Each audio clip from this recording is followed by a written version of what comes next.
മോളെ മോളെ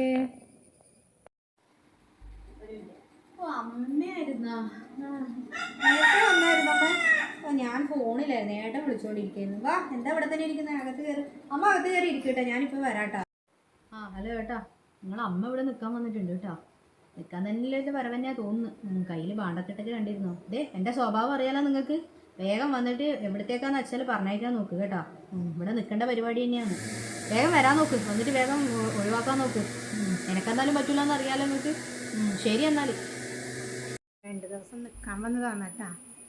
അവളും കുട്ടികളും വിജയൻ്റെ കൂടെ ബാംഗ്ലൂരിൽ പോയിട്ടുള്ളത്. അപ്പം എനിക്ക് അവിടെ ഒറ്റയ്ക്ക് നിൽക്കാൻ പറ്റില്ലല്ലോ മോളെ.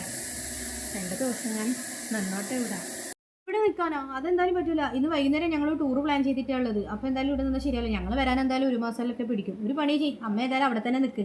ഞാൻ വന്നിട്ടാകുമ്പം നോക്കാം. ഏതായാലും വാ, ഞാനിപ്പോൾ തന്നെ ഓട്ടോ പിടിച്ചുതരാം. വാ വാ വാ. എൻ്റെ മക്കളച്ഛൻ എന്നോട് മുമ്പ് പറഞ്ഞിരുന്നു, ഉള്ളതെല്ലാം നേരത്തെ കാലത്തെ മക്കൾക്ക് എഴുതി കൊടുത്താൽ അവസാനം കാൽച്ചുവട്ടിലെല്ലാം മണ്ണ് പോലും ഒലിച്ചു പോകുന്ന അവസ്ഥ വരുന്നു. അപ്പോൾ എനിക്ക് വന്നതും അതേ അവസ്ഥയാണ്. ഞാൻ പോയിക്കോളാം മോളെ. ഞാൻ നിങ്ങൾക്കൊന്നും ഒരു ഭാരമായി നിൽക്കുന്നില്ല.